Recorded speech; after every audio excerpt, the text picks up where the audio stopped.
Bem-vindos, vamos dar continuidade à segunda parte desse capítulo 5 que trata dos gases.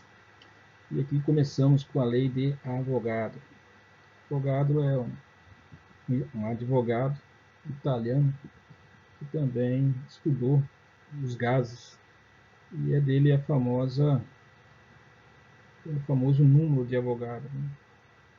Que é o número, né, que liga o mundo microscópico das massas atômicas, né, unidades de massa atômica, que é o número de prótons mais nêutrons, com a massa em gramas de um certo número de átomos, né, ou de moléculas. Então, esse Avogadro descobriu que para você ter o mesmo número da massa atômica em gramas, você vai precisar de um número muito grande de átomos ou moléculas, que chamou de mol. E esse número se deu em homenagem a ele, o número de Avogadro. Mas ele apenas postulou isso, na verdade ele não determinou esse número. Isso aí foi feito por outros pesquisadores. Ele, na verdade, levantou a hipótese de Avogadro quanto a esse número. Agora sim, tem uma lei, a lei de Avogadro, que é ele que se refere ao volume ocupado pelos gases. Vamos ver. Ele diz o seguinte, que o volume ocupado por um gás é diretamente proporcional ao número de mols. Então, desse gás. Não depende, portanto, se o gás é de oxigênio, se o gás é de nitrogênio, ou de gás carbônico, ou de gás neônio, hélio, o que seja. Depende do número de moléculas. Porque as moléculas, ou os átomos que compõem um gás, quando se trata de gases monoatômicos, como os gases nobres, daí no caso, o volume desses átomos é tão pequeno, perto do volume que eles ocupam, que é indiferente se é um gás formado de moléculas grandes ou apenas de átomos pequenos, porque o tamanho da molécula em si é insignificante perto do volume ocupado pelo gás. Então, todo gás, segundo a hipótese, né, segundo a lei de Avogadro, todo gás, se você tiver um mesmo número de átomos ou de moléculas, ele vai ocupar o mesmo espaço, independente de ser um gás carbônico, de nitrogênio, oxigênio, cloro, bromo, iodo. Bom, então é isso. O volume ocupado por um gás só depende do número de moléculas ou de mols desse gás, não depende da natureza, né, do gás, ou seja, da composição química dos elementos que compõem o gás. Isso é a temperatura constante e pressão constante, não mexendo nas outras variáveis. Claro que se você mexer na pressão vai variar o volume, se você mexer na temperatura vai variar o volume, mas mantendo essas variáveis constantes. Então, o volume é igual, quando é proporcional, se diz que tem uma constante de proporcionalidade. É igual a uma constante, que é um número fixo, é um múltiplo, né? Então vai ser 3 vezes mais, 5 vezes mais, é um número fixo. O volume sempre vai ser um certo valor aí multiplicado pelo número de mols, independente de que mol de que gás seja, tá certo? Em outras palavras, se são proporcionais, significa que se você aumenta um, aumenta o outro. Se você tiver 10 mol de um gás, ele vai ocupar 100 litros, vamos supor. Se você tiver o dobro de gás, vai ocupar o dobro do volume. Então, o resultado da divisão vai ser sempre igual. Sua pesquisa gerou o seguinte resultado. Vai ser sempre o mesmo resultado. Quando duas variáveis são diretamente proporcionais, a divisão de uma pela outra, em diferentes situações, vai ser sempre uma constante, vai ser sempre o mesmo valor. Quando elas são inversamente proporcionais, o produto entre elas vai ser sempre o mesmo valor, mantendo as outras variáveis fixas. Então, para um volume X ocupando, né, com um certo número de mols, se você aumentar o número de mols, o volume aumenta proporcionalmente. E a divisão entre a situação 1 e a situação 2 vai ser a mesma. que é a constante que nos referimos. Então, aqui, uma reação química, isso daí levou a certas conclusões. Essa hipótese, né, que virou uma lei, porque foi constatado. Se você pega uma reação química entre 3 mols de hidrogênio, tá, que cada mol de hidrogênio ocupa um volume fixo, assim como cada mol de nitrogênio ocupa um volume fixo. Está aqui representado por um cubo. Então, apesar da molécula ser maior, a azul é maior que a branca, né, elas vão ocupar o mesmo espaço quando se trata do mesmo número de moléculas, pela lei, né, de Avogadro. E o produto vai ser, né, formou 2 volumes, o dobro. Então, se formou dois volumes para um volume de reagente nitrogênio, para 3 volumes de nitrogênio, porque naquela época ainda não se sabia, né, as massas, o mol, né, a massa de um mol, quantas gramas seria um mol de hidrogênio, quantas gramas seria um mol de nitrogênio, sabia os volumes dos gases, é assim que se mede os gases, né, por volume. Então se notou que precisava de 3 volumes de hidrogênio para um volume de nitrogênio, e o resultado em 2 volumes de amônia, que é o produto.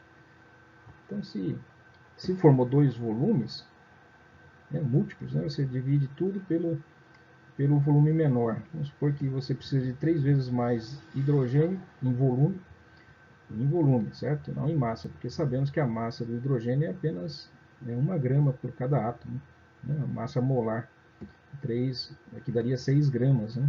6 gramas para 28 gramas, ou seja, a massa de um mol de nitrogênio tem muito mais massa do que 3 mol de hidrogênio, ainda que o volume do hidrogênio será muito maior, porque ele é um gás muito leve, ocupa muito espaço, sendo muito pouca massa. Mas vejam só, 3 volumes de hidrogênio, constatou-se, né, esses estudiosos mediram, para um volume de nitrogênio, ou seja, se você pega 3 litros de nitrogênio, vai precisar de 1 litro de... Se pegar 100 litros de... Né, você vai pegar 1/3 disso de nitrogênio. E notaram que se forma 2, seria 2 volumes. Para cada um volume de nitrogênio usado, vai se formar 2 volumes de amônia e vai se necessitar de 3 volumes de hidrogênio. Então, pela hipótese de Avogadro, se forma 2 volumes de gás, é porque se forma 2 moléculas. Entende? Ou, se estiver usando mol, né, formaria 2 mol de amônia. Então, seria uma molécula para 3 para dar 2. Então, eles conseguiram descobrir o que estava acontecendo a nível molecular, medindo os volumes dos gases. Porque, pela hipótese de Avogadro, cada gás, qualquer gás, ocupa o mesmo volume quando tem a mesma quantidade de moléculas ocupando aquele espaço. Então, não depende do tipo de gás, né, da composição química dele, mas sim da quantidade de moléculas, né, que estão ali. Então, nota a seguinte, quando a gente lê essa equação, diz aqui 3 moléculas de hidrogênio gasoso reagem com 1 mol de nitrogênio gasoso para dar 2 mol de amônia gasoso, tá? Gzinho é gasoso. Então, isso é 3 moléculas mais 1 molécula de nitrogênio para dar 2 moléculas. E isso se via a nível macroscópico, né? Ninguém vê moléculas ou mede moléculas individuais, mas a nível macroscópico se vê que 3 volumes de... Isso sim se pode medir, né, com aparelhos. 3 volumes de hidrogênio para 1 volume de nitrogênio para dar 2 de amônia, em termos de volume. Então, também significa que se você quiser pegar 3 dúzias, ou 3 centenas, ou 3 milhares, ou 3 mol, sempre vai ser 3 para 1 para 2, em termos de molécula, em termos de número de moléculas. Então, 3 volumes de hidrogênio para 1 volume de nitrogênio para 2 volumes de amônia, que é o produto. Então, essa é a lei de Avogadro, que diz o seguinte, que o número, o volume ocupado por um gás, não depende da composição do gás, mas sim da quantidade de moléculas, né, ou de átomos que compõem esse gás. Para cada mol de gás, uma certa quantidade fixa de um gás vai ocupar o mesmo volume, dependente do gás.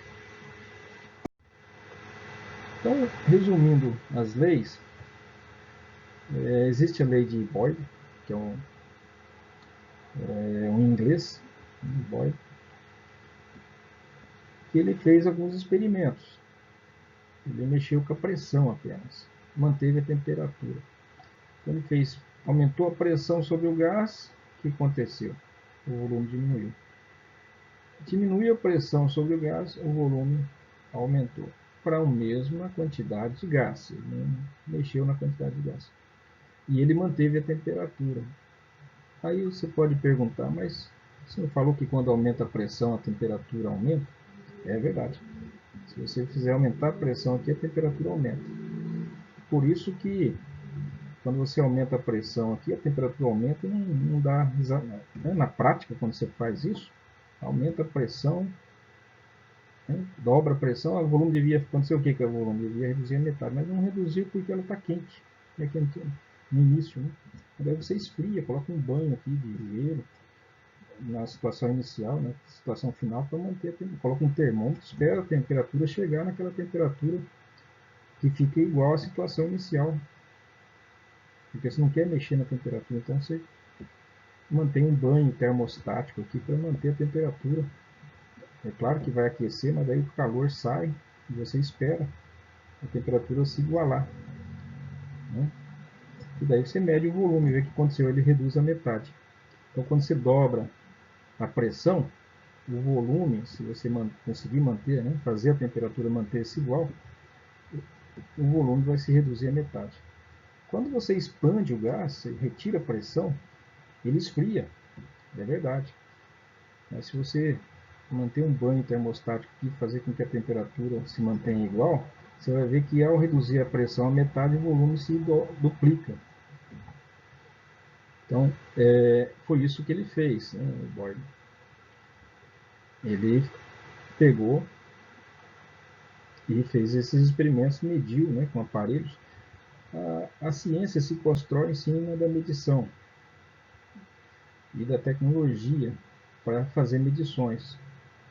Sem medições você não consegue fazer constatações. E para fazer medições você precisa de instrumentos. E esses instrumentos precisam de tecnologia. Esses aparelhos têm que ter sensibilidade, têm que ser precisos. E tem que existir uma metodologia, uma técnica aí que permita medir o que está acontecendo dentro, né, desses recipientes em termos de pressão, de temperatura, de volume. Você vai precisar de termômetros que tem que ser inventados, tem que haver uma escala, né? A pressão tem que ser inventada, tem que ter uma escala para expressar isso. Como que se expressa a temperatura, né? Como que se expressa a pressão? Hoje sabemos, mas precisava inventar uma unidade. Então, isso foi feito, né? E se construiu ciência através desses instrumentos de medida. E assim se obteve constatações do que acontece.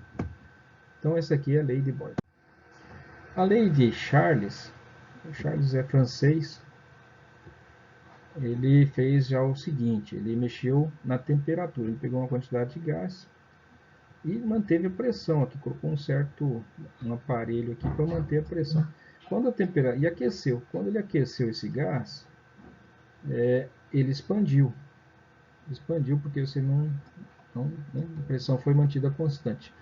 E quando você esfriou esse gás, o volume diminuiu. Isso mantendo sempre a pressão igual. É só observar aqui o manômetro, né? Lembre-se, manômetro é para medir pressão dentro de sistemas fechados, dentro de sistemas, de uma câmara de ar, dentro de um pneu, dentro de um botijão, de um cilindro de gás, né? Então, e barômetro é para sistema aberto, para medir a pressão no ambiente. Então ele usou um manômetro aqui, né? Então ele descobriu que aumentando a temperatura, o gás se expande. Diminuindo a temperatura, o gás e expressou isso em termos de, né, assim como Boyle, Charles também expressou isso em termos de equação matemática. Quando as coisas são diretamente proporcionais, um aumenta, o outro aumenta, a divisão entre eles se mantém igual. Quando são inversamente proporcionais, um aumenta, o outro diminui, então o produto entre eles se mantém. Tá certo? Então, você, quando são aqui, como está mostrando, volume, né, temperatura baixa, volume também baixo. Temperatura alta, volume também alto. Se os dois valores aumentam juntos, a divisão entre eles se mantém constante. Então, eles são diretamente proporcionais. Você expressa isso desse momento. Volume, uma constante, que é esse valor aqui, esse R, né, vezes N vezes P. Ou seja, estamos mantendo a pressão constante, o número de mols, que seriam essas bolinhas vermelhas, né, o número de moléculas constante, e só estamos variando o volume com a temperatura. Então, o produto, dividindo o volume por temperatura, vai ser sempre essa constante aqui. Essa constante não muda se você mantiver a quantidade de mols, né, do gás, né, e também se você manter a pressão externa, né, não mexer na pressão externa, porque se você mexer na pressão, você altera o volume. Também não pode mexer na pressão e nem na quantidade de moléculas. Esse R é um valor que você não tem como mexer, que é a constante mesmo. Né? No número de mols ainda você pode alterar, colocando mais mol, menos mol. A pressão você pode alterar aqui, colocando mais pressão, menos pressão. Mas o R é uma constante que não pode ser alterada, que não tem como você alterar. Né? Seria o R aqui, que seria a única constante mesmo. O N ainda você pode alterar, mas nesse experimento ele manteve o N e o P constante, então só variou o volume e a temperatura e viu como mudavam um em relação ao outro. E aqui o Charles também fez alguns experimentos para ver o que acontece com a pressão quando mexe na temperatura. Então ele mexeu na temperatura e viu o que aconteceu com o volume. Viu que era diretamente proporcional. Aumentando a temperatura, aumenta o volume. Diminuindo a temperatura, diminui o volume. E com a pressão. Quando aumenta a pressão, a temperatura, o que acontece com a temperatura? Então, a pressão diminuiu, a temperatura também diminui. Se você aumenta a pressão, a temperatura aumenta. Então, quando você começa a pressionar um gás, ele esquenta. Quando você expande um gás, ele esfria. É o princípio da geladeira. Né? Então, aumenta um, também aumenta o outro. Né? Temperatura mais baixa, pressão também mais baixa. Temperaturas mais altas, pressões mais altas. Então, quando você faz mais pressão num gás, ele aquece. E se você aquecer ele tende a expandir. Se você não deixar o volume aumentar, ele começa a aumentar a pressão. É como se você está aqui sempre o mesmo volume, notem, sempre o mesmo volume. O volume é constante. Se o volume é constante e você aquece o gás, a pressão vai aumentar. Certo? Então, se você tem uma casa e tem um bujão lá dentro, um bujão de gás, e começa a esquentar, pegar fogo, ele vai explodir. Ou se você jogar uma lata de spray dentro de uma fogueira, ele vai explodir, porque a pressão lá dentro vai aumentar. E o volume da lata é fixo, então ele vai chegar um momento que a pressão vai aumentar, né, porque o volume é constante, e vai acontecer uma explosão. Então note que aqui ele só mexeu com a pressão e a temperatura e manteve o volume sempre igual. E notou que quando ele aquece um gás, aumentando, né, a temperatura, também vai aumentar a pressão. Então são diretamente proporcionais. Então manteve o volume constante, o número de moléculas lá dentro, o número de mols em vermelho é a mesma, né, as bolinhas vermelhas. Então constante também, o R é a constante de proporcionalidade, que é fixa também. Então, pressão é igual a um R multiplicado pela temperatura. Ou seja, se você dividir a pressão pela temperatura, vai dar uma constante, que é esse valor aqui. E a lei de Avogadro? A lei de Avogadro diz o seguinte, para concluir, né, nós já temos a lei de Boyle, a lei de Charles, de Illusac e agora a lei de Avogadro. A lei de Avogadro já citamos, que o volume, a quantidade, né, a pressão, tudo depende da quantidade de moléculas que você coloca aqui. Se você manter a temperatura constante, a pressão constante, a pressão sempre igual aqui no aparelho, né? Quer dizer que sempre está existindo um peso aqui igual, nunca varia, sobre o êmbolo. Você também coloca esse sistema num refrigerado, um banho termostático aqui para não deixar a temperatura alterar. E você também mantém a temperatura, então o volume, né, só deixa o que? Variar. Se a pressão sempre igual, né, a temperatura sempre igual, só deixa o volume alterar. E ver o que acontece com o volume à medida que você coloca gás, mais gás aqui dentro do... É claro que vai aumentando, né? O volume vai aumentando. Então o volume é proporcional ao número de mols. E a constante de proporcionalidade é o R, T e P. Você não vai mexer nem no P, vai manter constante, a temperatura vai estar constante, o R é a lei de né, a relação de proporcionalidade dos gases ideais, então ele também é constante aqui. Então o volume vai ser proporcional ao número de mol. Quanto mais mol, mais volume. Então o resultado da divisão de volume por N vai ser sempre igual. Vai ser essa constante aí. Então nós temos aí experimentos realizados, né, tanto com pressão, com volume, com número de mols, temperatura, e feitas por esses pesquisadores, e eles chegaram a diversas equações que podem ser unificadas. A equação geral do gás ideal unifica todas as observações feitas por Avogadro, por Charles, por Boyle, por Gay-Lussac, tá certo?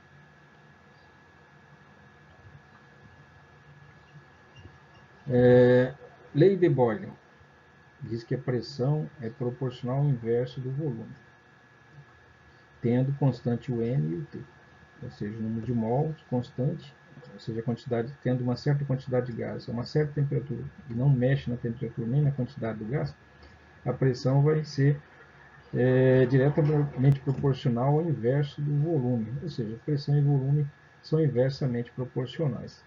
Aumentando um, diminui o outro e vice-versa. A lei de Charles diz que o volume é diretamente proporcional à temperatura. Aumentando o volume, aumenta a temperatura. Né? Com o aumento da temperatura, aumenta o volume. Se você expandir um gás, ele esfria. Se você fazer, né, pressão, né? Se você aumentar a temperatura de um gás, o volume aumenta. Então, isso mantendo a pressão constante e o número de mols iguais, né? Não vamos mexer na quantidade. E a de Avogadro diz que o volume é proporcional à quantidade de gás, ou seja, de moléculas, né? Quanto mais moléculas, mais volume você vai ter, mantendo pressão e temperatura constante. Então nós vemos aqui, ó, se eu colocar volume do lado de cá e pressão do lado de cá, vemos que, para deixar tudo em função do volume, seria o volume é inversamente proporcional à pressão, volume é diretamente proporcional à temperatura, volume é diretamente proporcional ao número de mol. Então o volume seria diretamente proporcional à temperatura, número de mols e inversamente proporcional à pressão. Você expressa tudo isso numa única equação. O volume seria proporcional, né, ao número de mols. Quanto mais mol, então você coloca no numerador, maior o volume. Quanto maior a temperatura, maior o volume, então coloca no numerador. E coloca no denominador o que é inversamente proporcional. Quanto mais pressão, menor o volume, então coloca dividindo. Então, como ele é proporcional, existe uma constante de proporcionalidade. Então, o volume seria uma constante de proporcionalidade vezes o N, T e o P. O N seria o número de mols, a temperatura. Esse constante é chamado de R, tá? Constante aí dos gases, universal dos gases. O R. Se quer saber quanto que ela vale, basta você aplicar as condições normais de temperatura e pressão e descobre o valor do R. Então, R é a constante dos gases. Então, se você Vê, né? Você joga o P que está dividindo, vai para o outro lado multiplicando, tá certo? Esse P vai multiplicando, fica PV igual a NRT. Né? O que está no numerador é o N, o P e o R. Tá? E o PV, o P que está dividindo, vem junto aqui do outro lado do sinal de quadrados. Essa constante é o R, tá certo? O R. Está aí a equação geral dos gases ideais, né? Se levar em consideração que o gás é ideal.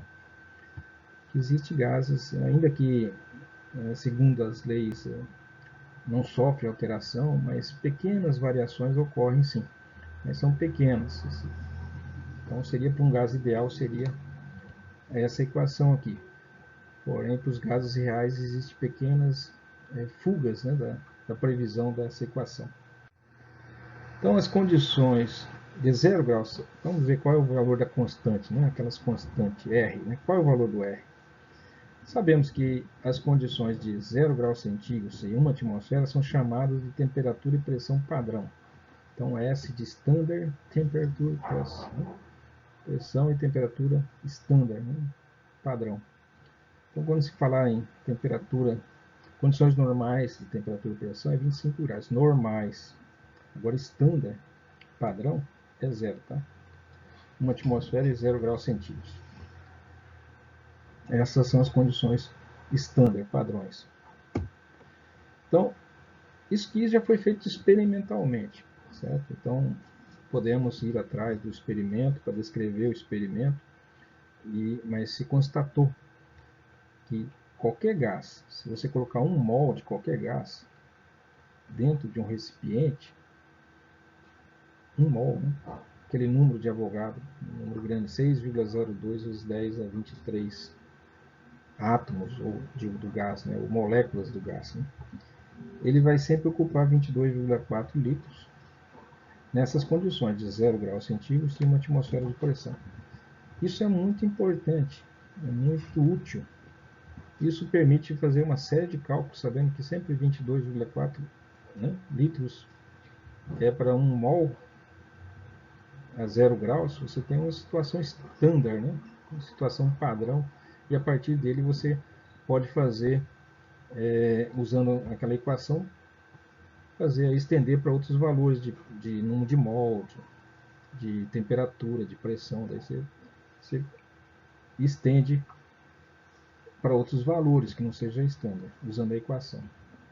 Mas para experimentalmente, né, vamos aqui 22,414 litros para 1 mol de qualquer tipo de gás a 0 graus centígrados, certo? E 1 atmosfera de pressão. Colocamos isso na equação que vimos anteriormente. Então, pressão 1 atmosfera, colocamos 1 atmosfera aqui. Volume 22,4 litros, colocamos 22,4 litros aqui. N vai ser 1 mol, então é 1 mol. E temperatura é 0 graus centígrados. Só que, atenção, a gente não usa temperatura em graus centígrados nem Fahrenheit para essa equação. Temos que usar a escala absoluta de Kelvin. Tá? Então, temos que converter as temperaturas que forem dadas para usar essa equação. Você tem que converter as temperaturas que aparecem no enunciado do problema, 0 graus centígrados, tá? Kelvin, certo? Daí você coloca a temperatura em kelvins aqui. Ou seja, 0 graus é 273. Então, coloco 273 kelvins aqui, 1 mol, certo? 1 atmosfera e 22,4 litros, que você descobre o R. Certo? O R vai ser o resultado da pressão vezes volume dividido por M vezes T. Então aqui, você usa as unidades. Não esqueça de colocar as unidades. 1 atmosfera vezes 22,4 litros dividido por 1 mol, multiplicado 273,15 kelvins, que é 0 graus centígrados. Vai dar esse número. O R é 0,0, tá? Litros. Não esqueça de colocar as unidades. Litros multiplicado por atmosfera dividido por mol, que está multiplicado por, entre parênteses aqui, tá? Por que entre parênteses? Porque esse sinal de divisão não se refere a apenas mol. Se refere a mol vezes kelvins, né? Todo mol e kelvin está aqui debaixo. Então, esse sinal de divisão aqui é esse traço aqui. E o que está debaixo do traço não é só mol, é mol vezes kelvin. Então, eu coloco entre parênteses. Então, se você encontra esse valor aqui, e você pode usar esse valor nas suas equações, quando você pode usar essa constante aqui? Quando no enunciado o volume for em litros, no enunciado a pressão for em atmosfera, no enunciado a quantidade de massa, de gás, for em mols e a temperatura for em Kelvin. Se no enunciado não está em Kelvin, está em Celsius, aí você não vai poder mais usar. Então você tem que transformar no enunciado a temperatura que for dada em Kelvin, em Celsius, em Kelvin, para usar em Kelvin aqui na equação. Certo? Você vai ter que colocar a temperatura em Kelvin aqui. Se no enunciado está em Fahrenheit, você converte o que foi dado em Fahrenheit para Kelvin para colocar o valor em Kelvin. Mas não foi dado mols, foi dado gramas de um gás. Então, se foi dado gramas de um gás, descubra quantos mols aquelas gramas que foram dados equivalem. Coloca aqui em mols aqui dentro.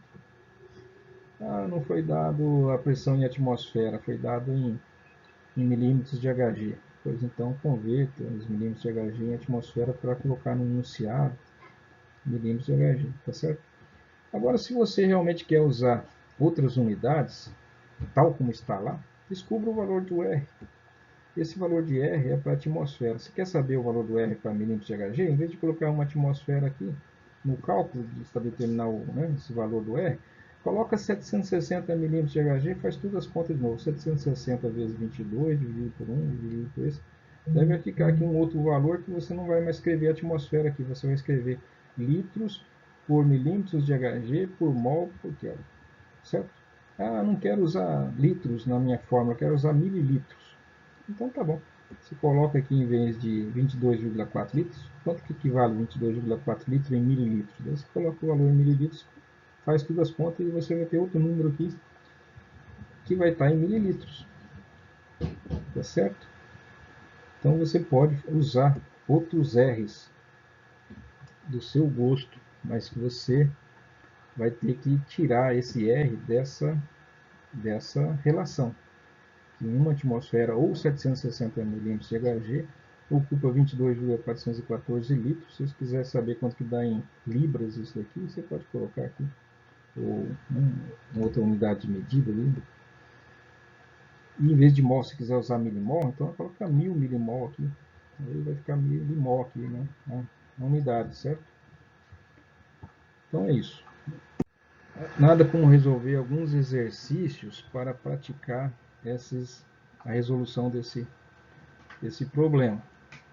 Então tá aqui o hexafluoreto de enxofre. Hexa porque tem 6 enxofres, né? Aliás, 6 fluoros, hexafluoreto, e o enxofre aqui no centro. Então esse composto é um gás incolor e inodoro, não tem cheiro nem cor. Então ele é usado devido a ele é muito estável, não é reativo, ele é um gás inerte quase, né? Não tem reatividade química. Então ele é usado como isolante em equipamentos eletrônicos. Bom, calcule a pressão em atmosfera, tá? Exercida por 1,82 mol deste gás, que está em um vaso de aço de volume 5,43 e a temperatura de 69,5 graus centígrados. Observe as unidades, né? Litros, tudo bem, certo? Mols, tudo bem, tudo bem. Ele pergunta a pressão em atmosfera, tudo bem, que é a unidade. A constante dos gases trabalha justamente com atmosfera, mols e litros. Só que 69,5 graus centígrados você não vai poder usar, que é aquela constante lá dos gases trabalha com kelvins, então você tem que converter esse valor em kelvins, tá? E pronto, aplicação direta de fórmula. Então, estratégia. O problema da quantidade de gás, esse é o volume e temperatura. Então, dá a quantidade de gás em mols, né? Dá o volume que o gás ocupa e diz a temperatura em que ele está. Ele só quer saber a pressão, né? O gás está passando por uma mudança em alguma de suas propriedades? Né? Que equação devemos usar para resolver, né, para a pressão? Que unidade de temperatura devemos usar? Então você pode usar uma das outras expressões, mas se você usar a equação geral dos gases, você resolve qualquer um deles. Qualquer problema desse pode usar a equação geral dos gases. Solução. Como não ocorre mudança nas propriedades do gás, podemos usar a equação dos gases ideal para calcular a pressão. O que ele quer dizer que como não ocorre mudanças nas propriedades do gás? O gás não se decompõe, o gás não reage quimicamente, não se modifica, né? Se ele se decompor em duas moléculas de gasosas, aí ele já altera todo o processo. Então podemos usar a equação já. Se ele quer saber a pressão, eu já está a equação geral dos gases aqui, o gás ideal, você já tem pressão isolada, né? Era pressão vezes volume, vezes igual a nRT, o volume vem dividindo. E já temos a pressão aqui, certo? Então você usa 1,82 mol, que foi dado no exercício, a constante, não lembra? A constante dos gases, você não precisa saber decor. Se você esquecer a constante do gás, você calcula ela, usando 22,4 litros, equivale a 1 mol, a 0 graus centígrados, que é 273, tá? E 22,4 litros. Você descobre o valor do R. Pronto. Se esqueceu o valor. Então, esse é o valor. Litros por atmosfera, por Kelvin, por mol. Então, a temperatura é 69,5 graus centígrados. Tem que somar com 273, porque a temperatura tem que ser em kelvins, né? Então, já está aqui somando. Dentro de parênteses, tá? Se não colocar dentro de parênteses, você vai multiplicar por 69 e depois somar com 200. Você tem que somar primeiro, por isso está dentro de parênteses. Para você somar primeiro. Esse kelvins aqui vai cortar, está dividindo, tem um traço aqui, com o kelvin que está multiplicando, entre os dois parênteses tem um sinal de multiplicação. Então o kelvin está multiplicando e aqui dentro do parênteses está dividindo, então você corta. Esse mol está multiplicando, tá vendo? Porque tem um sinal de multiplicação entre os parênteses. E esse mol aqui está dividindo, porque tem um traço aqui. Então corta também esse mol com esse mol. Esse litro que vai ficar aqui em cima, porque o mol vai cortar, o kelvin vai cortar, vai ficar o litro em cima, né? Vai cortar com esse litro que está aqui embaixo. Então a única unidade que vai sobrar vai ser a atmosfera, que é a pressão, o resultado. Você multiplica 1,82 vezes 0,032, que multiplica pelo resultado dessa soma, e depois divide por 5,43, e vai dar 9,42 atmosfera, porque todas essas unidades serão simplificadas. Outro exemplo. Calcular o volume em litros ocupado por 7,4 gramas. Não deu mais mol, tá vendo? Você não pode usar gramas lá na equação, você tem que usar mols. E aí você faz aquelas contas que a gente já sabe fazer. Quantos 7,40 gramas de amônia, quantos mol de amônia são? Você tem, né? Ele está dizendo que é nas situações standard, né? Standard temperature e pressão. Pressão e temperatura em padrões. Então, se ele diz que é standard, você já tem que saber que a condição standard é 0 graus centígrados e 1 atmosfera de pressão. Está te dando a pressão, a temperatura. Você precisa saber o número de mols, mas ele te deu em gramas. Se ele te deu em gramas, você descobre, você consegue descobrir o número de mols. Já fizemos exercícios, né? Fator de conversão de gramas para mol para amônia. Então, a estratégia. Qual é o volume de um mol de um gás ideal? Sabemos que cada mol de qualquer gás, né, principalmente em situações, né, consideradas ideais, né, é 22,4 litros. Quantas existem em 7,40 gramas de amônia? Quantos mols, né, existem em 7,40? Né? Está errado aqui a tradução. Quantas gramas existem em 7,40 gramas de amônia? Então podemos calcular. Sabemos que a amônia pesa 14 de nitrogênio mais 3 de hidrogênio, vai dar 17. Para 17 gramas é um mol. Então 7,4, se 17 é um mol, 7,4 vai ser aproximadamente 0,7 por aí. Né? Então vamos calcular. Então a solução. Reconhecendo que 1 mol de um gás ocupa 22,4 metros em litros, então nas situações de temperatura e pressão padrões, que é 0 graus centígrados em uma atmosfera, usando a massa molar de amônia, que é 1703, escrevemos a sequência de conversões, né? Gramas, primeiro tem que transformar gramas em mols de amônio, né? Porque a equação não usa gramas, usa mols. A gente sabe que mols é que ocupa 22,4, não é gramas que ocupa 22,4. Não depende da massa da molécula, né? Do peso dos elementos que compõem a molécula de gás. Depende da quantidade de moléculas de gás, não do peso individual de cada um. Essa é a lei de Avogadro. Então, gramas de amônio não importa, eu quero saber quantos mol de amônio. Que é os mols que eu sei que ocupa 22,4, não as gramas. Então, mols de amônio, vou descobrir quantos litros de amônio eu vou ter a essas condições padrões de temperatura e pressão, que é 0 graus centígrados e 1 atmosfera de pressão. Então, volume é 7,40. O fator de conversão de mol para grama ou de grama para mol, para amônia, é que cada mol de amônia ocupa 17, né, tem a massa de 17,03 gramas. Então, esse é o fator de conversão de gramas para mol, que você corta aqui. Se você quisesse fazer o contrário, descobrir quantas mols são para tantas gramas, você ia inverter isso aqui. Você quer saber em mols, né? Então você multiplica esse valor vezes esse fator de conversão, vai cortar gramas de amônia com gramas de mol, você vai ter já nessa primeira multiplicação a quantidade de mols de amônia. Aí depois você multiplica por esse outro fator de conversão que diz que 22,41 litros equivale a 1 mol de qualquer gás, tá? 1 mol de amônia, ou seria 1 mol de CO2, ou seria 1 mol de hélio, de nitrogênio, de oxigênio, de gás carbônico, que seja. É sempre 22,41 litros para cada 1 mol do gás. Como aqui se trata da amônia, colocamos 1 mol de amônia. E cortamos com 1 mol de amônia aqui em cima. E multiplicamos, né, todos esses valores, dividindo por 17 litros, vai dar 9,74 litros. Nota que corta tudo, a única coisa que não corta é litros. Aí fica como resposta. Muitas vezes é verdade na química, particularmente nos cálculos de lei dos gases, que um problema pode ser resolvido de mais de uma maneira. Então, essa aqui é apenas uma das maneiras. Se quiser usar a equação geral, também você pode usar.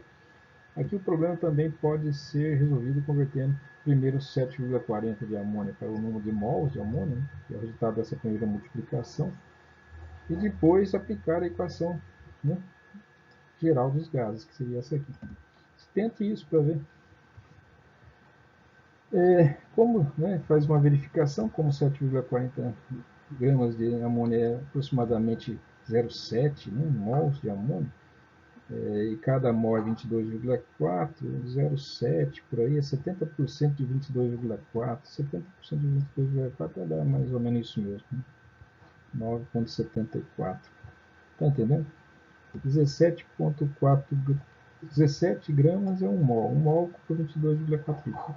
Então, 7,4 é aproximadamente 70% de 17, vai dar aproximadamente 70% de 22, que vai dar em torno de 9,74. Então, é um cálculo aproximado, né? Uma avaliação aproximada, que se faz de cabeça, para ver se não fez nenhuma besteira. É prático, rápido e às vezes resolve questões de múltiplas escolhas, por exemplo. Outro exemplo. Um balão de hélio inflado com um volume de 0,55 litros ao nível do mar, numa atmosfera, é permitido subir a uma altura de 6,5 km, onde a pressão, a 6,5 km de altitude, né, a pressão é de cerca de 0,4 atmosfera. Então, quanto mais se sobe na atmosfera, a pressão se reduz.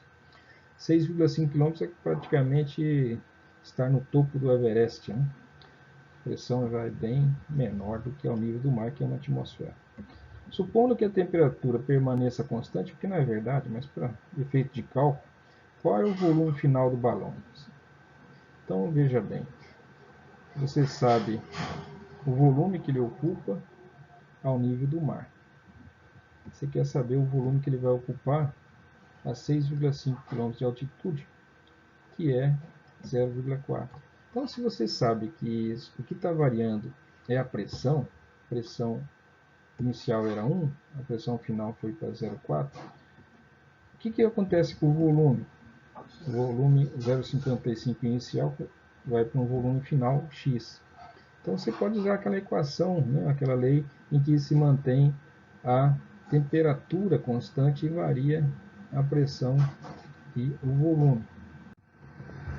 Então, estratégia. A quantidade de gás dentro do balão é a sua temperatura permanece constante. Né? Não foi colocado mais gás dentro do balão. O balão é hermeticamente fechado e sempre vai manter o mesmo N. O N é constante.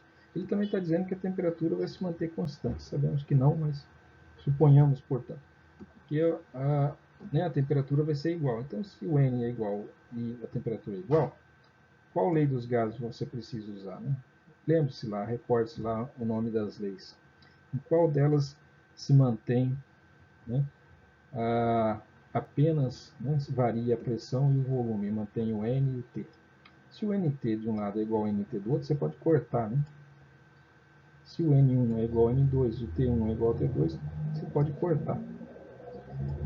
Isso aqui é uma maneira de você expressar, né, o R. Né? O R1 é igual a isso aqui. O R2 é igual a isso aqui. Como os R são iguais, eles não variam, o R é uma constante, o R1 e o R2, né, são iguais, então você iguala essas frações. Se o R1 é igual a isso, o R2 é igual a isso, e os dois R são iguais, tanto um quanto outro, você iguala as frações. Agora, se o N1 é igual a N2, você também corta, simplifica. Se o T1 é igual a T2, também corta. Então fica P1V1 é igual a P2V2. Por quê? Porque o N1 é igual a N2 e o T1 é igual a T2. Então, essa é a lei de Boyle, né? Pressão com a temperatura constante. A temperatura não variou, né? O N também não. É a lei de Boyle. Veja lá no livro texto. Então vamos usar essa. As informações dadas são tabuladas. Condições iniciais, pressão 1, volume 1. Condições finais, pressão lá no alto, né, 6,5 km de altitude, pressão essa, volume ele quer saber. Então você, P1V1, você faz essa equação aqui, você joga o P2 dividindo, tá? O P2 estava multiplicando aqui, o V2 vem dividindo aqui. Então vai ser igual, volume 1, 0,55 litros, vezes pressão 1, uma atmosfera, pressão 2, 0,40. Está multiplicando, dá 1,4 litros. Então, se era 0,55 litros, quando sobe na atmosfera, passa para 1,4 litros. Qual a importância disso? Se você colocar um balão muito cheio a nível do mar, isso, né, cheio de hélio, cheio de qualquer gás, e sabendo que ele vai, lá quando subir, a pressão externa vai diminuir, o que ele vai fazer? Ele vai expandir. Né? Porque a pressão externa é menor, então ele vai expandir. Lá em cima, ele vai acabar estourando, né, o invólucro. Então você não pode soltar o gás aqui no nível do mar com um volume próximo da capacidade do balão. Você tem que deixar o balão bem murcho, certo? Bem murcho, porque você sabe que lá em cima ele vai expandir, vai crescer. E se você soltar ele a nível do mar cheio, quando chega lá em cima, quando expandir, ele acaba estourando o invólucro, né? A embalagem dele. Então, isso é importante levar em consideração na hora de soltar balões meteorológicos. Tá? Então, esse é o tipo de informação que útil, prática, para fazer as coisas. Você tem que primeiro realizar na caneta. Né? Depois você vai na prática, senão você vai cometer erros. Entender o que está fazendo. Então, verificando, quando a pressão é aplicada no balão, se reduz, né? Se a pressão se reduziu a metade, o volume vai dobrar. Se a pressão foi de 1 para 4, reduziu menos da metade, né? Então o volume vai mais que dobrar. Então de 1 para 4 ele reduziu para 40%, né? Então o volume vai mais que dobrar. Então de 0,55 foi para 1,4, tá certo. Então, tem que ser um valor mais ou menos condizente mesmo, mais que o dobro de 0,55, o dobro seria 1,1, um pouco mais 1,4, tá certo. É uma estimativa, né, que se faz. Outro exemplo, argônio é um gás inerte usado em lâmpadas para retardar a vaporização do filamento de tungstênio. Então, o argônio é colocado dentro da lâmpada em pequena quantidade para proteger o filamento. Então, esses filamentos eles se tornam incandescentes com a temperatura. Então, à medida que você aplica eletricidade, né, eletricuta um fio metálico, o que vai acontecer quando você aplica energia elétrica num pedaço de fio metálico? Ele esquenta. E esquenta tanto que ele derrete, funde e queima, né? Curto-circuiteia o fio. Então, o grande desafio de Edison, na hora de descobrir a lâmpada, é fazer com que o fio se aquecesse, se tornasse rubro, né? Começasse a emitir luz, se tornasse incandescente, mas não se fundisse. Ele queria manter o filamento aquecido a uma temperatura elevadíssima, eletricutado, né? Mas que não se fundisse, senão ele derretia e o filamento largava de emitir luz. Então ele tentou milhares de filamentos, né? Ele tentou usar diversos tipos de materiais, mas todos eles derretiam, vaporizavam e o filamento se queimava. Até que ele tentou tungstênio. O tungstênio ele tem essa propriedade, ele tem elevadíssimo ponto de fusão, não derrete dificilmente. Então ele começa a entrar em incandescência e ele começa a emitir a energia que está entrando pelos eletrodos, né, pelos polos, que ele está sendo eletricutado. À medida que ele vai sendo eletricutado, ele aquece e começa a perder energia na forma de luz e calor, mas ele não chega a derreter. Então ele emite calor e luz e se mantém estável, né, numa situação de equilíbrio. Está recebendo energia elétrica, está aquecendo muito, está, né, emitindo luz, calor, mas não se derrete.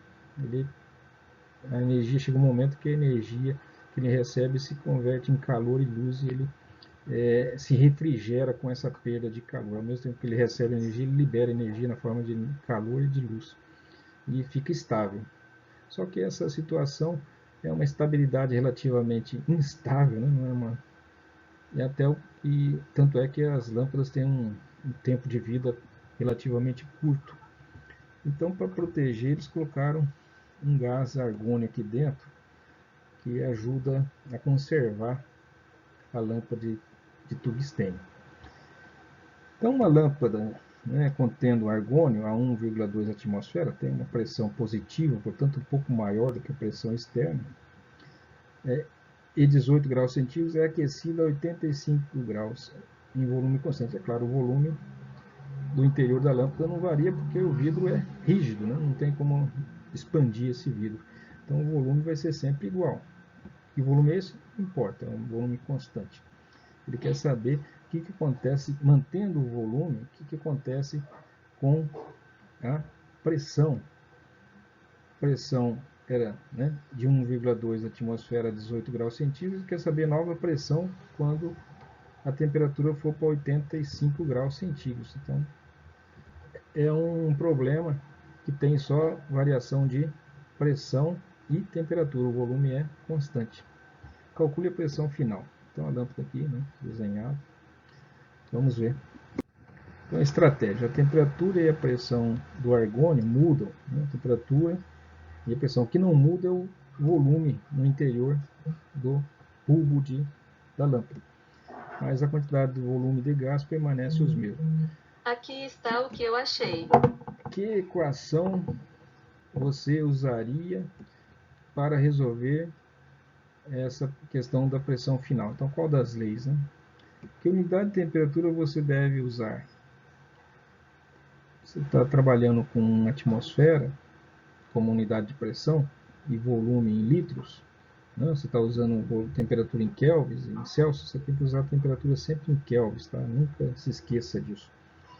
Então, como a quantidade de argônio lá não mudou, o volume também se manteve constante, o que mudou se aplica essa equação, né, a lei de Charles, que é pressão e temperatura.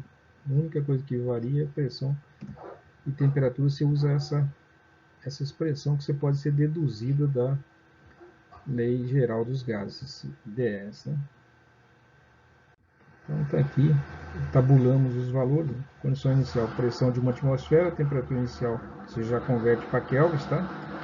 Pressão final, você não sabe, temperatura final converte para kelvins. Você tem que trabalhar com kelvins sempre. Então pressão 2 vai ser pressão 1 vezes temperatura 2 dividido por temperatura 1. Isso aqui você já mandou, né? A temperatura 2 que estava dividindo do lado de cá, você mandou multiplicando. Então está aqui, pressão 1,2 atmosfera, temperatura 2, 359 kelvins, temperatura 1, 291 kelvins, você multiplica e divide e dá 1,48 atmosfera, que você simplifica, né, as temperaturas em kelvins aqui.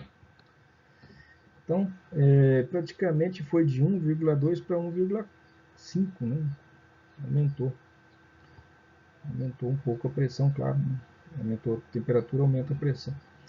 Em volume constante, a pressão de um determinado gás, né, depende diretamente proporcional à temperatura absoluta, não à temperatura em Kelvin, em Celsius, tá? De 18 para 85 parece que aumentou muito, mas você tem que levar em consideração em kelvins, 358 para 291.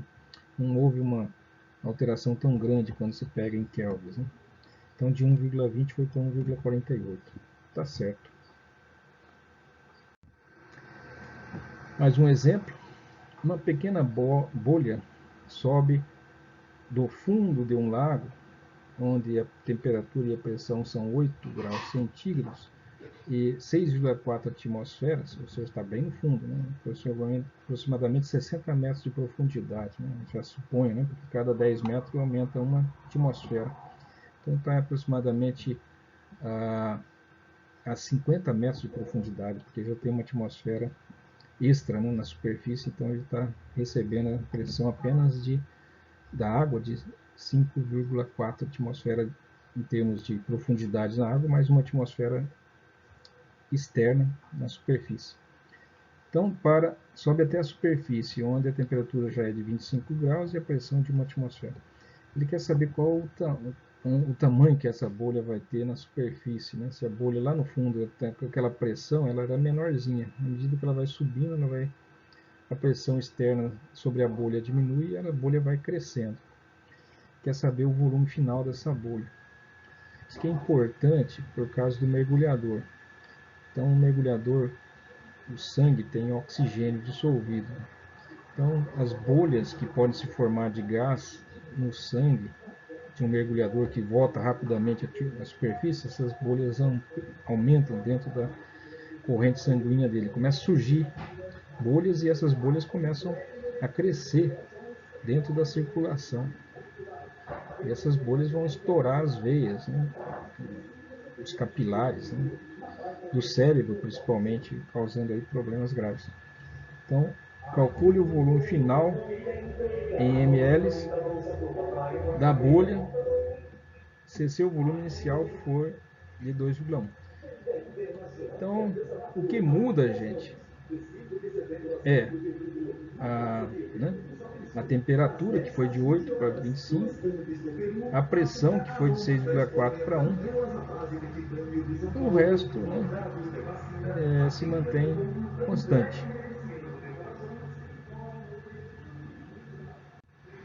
Então está aqui a bolha no estado inicial, a bolha no estado final vai crescer. A pressão no estado inicial era 6,4 atmosferas. Sempre é bom fazer esses esquemas para você visualizar a solução. Se você não coloca no papel que você conhece, o que está no enunciado, esquematicamente, tem que começar a escrever esquematicamente o que o problema te deu e o que o problema quer.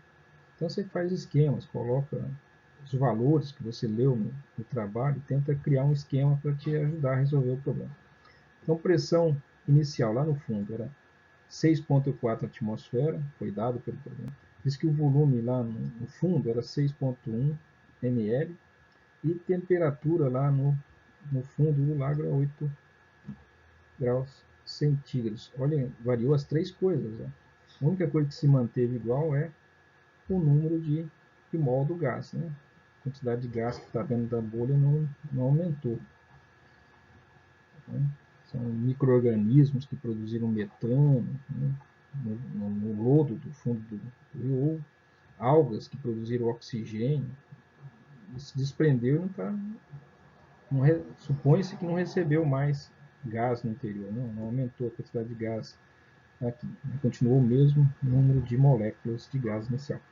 Qual unidade de temperatura deve ser usada? Lembre-se, fator de erro constante, não use temperatura em graus centígrados nem em graus Fahrenheit. Use a temperatura sempre em kelvins, tá? Então, primeira coisa, já converta essas unidades, tem que somar esses valores em Celsius com 273. Então, pressão, volume, 1 sobre tempo. Essa é a equação que resume, né? Que depois você simplifica o que foi igual. O que é igual aqui? Temperatura 1 é igual a 2? Não, então não pode cortar. Pressão 1 é igual a pressão 2? Não, não pode, então cortar. Então volume 1 e volume 2 também são diferentes, não pode cortar. O N1 é igual a N2? Sim, então você corta aqui o N1 e o N2. Então dessa forma você fica só as variáveis que te interessam. Essa igualdade aqui serve para qualquer problema, tá? Essa aqui equivale à equação geral, né, dos gases que você está aplicando aí. Quer dizer que o R1 e o R2 é igual. Você isola o R1 de uma equação e isola o R2 da segunda. Como o R1 e o R2 são o mesmo, porque R é uma constante, não existe o R1 e o R2. O R é sempre R. Então, o R1 seria igual ao R2, o que equivale a dizer que esse valor é igual a esse. Então, assumindo que a quantidade de ar na bolha permanece constante, ou seja, o número de mols, né, o N1 é igual a N2, a quantidade de oxigênio, a quantidade de metano que está dentro dessa bolha não mudou, que foi produzido no fundo, né, pelas algas ou pelos micro-organismos, depois ninguém mais produziu mais para introduzir mais gás aí nessas bolhas. Então, você elimina o N1 e o N2. E agora fica assim, é só substituir os valores, né, dados no problema. Então, pressão, tabulando aqui. Pressão 1 é 6,4, pressão 2 uma atmosfera. Volume 1, 2,1. Volume 2 é o que ele quer saber. Essa bolha vai ter ampliado de tamanho, né? O diâmetro dela terá aumentado. Temperatura 1, convertendo para kelvins. 8 graus centígrados lá no fundo, com 273, dá 281 kelvins. Temperatura na superfície 25 graus centígrados, mais 273, converte, portanto, em 298 kelvins. Joga tudo isso aqui, isola o V2, certo? O V2 aqui isola. Fica que o V2 é V1, multiplica P1 sobre P2, T2 sobre T1. Então fica 2,1, que é o V1, 6,4, que é o P1, 298, que é o T2, P2 é 1 atmosfera. Note que se o P1 era em atmosfera, o P2 tem que ser em atmosfera também, certo? Para você poder simplificar. Se o T1 era em kelvins, o T2, claro, tem que ser em kelvins também para você simplificar. Você simplifica aqui. 2,1, se você usou ml, não tem problema, só que a resposta vai sair em ml também. Então, o volume que era 2,1 ml passa a ser 14 ml. Da sua busca. Vai ser 14 ml, ou seja, 7 vezes, né? 7 vezes, certo? De 2 para 14, foi 7 vezes. Porque a pressão foi de 1 para 6, quase 7 vezes mais, né? Então, também o volume se reduziu, certo? Se ampliou, né? Expandiu. A temperatura mudou, né? Tem tudo isso. Então, 14 ml, saiu de lá com 2 ml de volume, ela chegou mais grande, né? Uma bolha maior na superfície, foi crescendo à medida que subia. Verificação. Vemos que o volume final envolve multiplicar o volume inicial por uma razão P1 sobre P2, que é 7 vezes mais. Mas a temperatura também alterou, né? Tem que multiplicar pela variação da temperatura. Sabemos que a variação Aqui está o pressão, resultado da sua busca. A fração, né, a variação da pressão foi multiplicou por 7, né, um fator de 7 vezes mais. Havia uma pressão 7 vezes maior lá no fundo. Então, teria que multiplicar por 7 o volume. Mas a temperatura se manteve um pouquinho menor, né, no fundo, né, 8 graus para 25. Então, houve também uma contribuição da temperatura. Então, praticamente 7 vezes mais, né, o volume aumentou. Lembre-se que o volume é inversamente proporcional à pressão e o volume é diretamente proporcional à temperatura. Como a pressão diminuiu e a temperatura aumentou, à medida que a bolha aumentava, esperamos que o volume da bolha aumente. Na verdade, aqui a mudança de pressão desempenha um papel mais importante, né, no volume. Está mais próximo da multiplicação por 7, que é a variação de pressão, que foi de, de uma atmosfera para quase 7 vezes. Né? Então é isso que teve mais importância aqui, a variação da pressão. Teve um papel mais importante no volume da bolha. A variação da temperatura foi pequena, né? Em kelvins, tá? Em kelvins.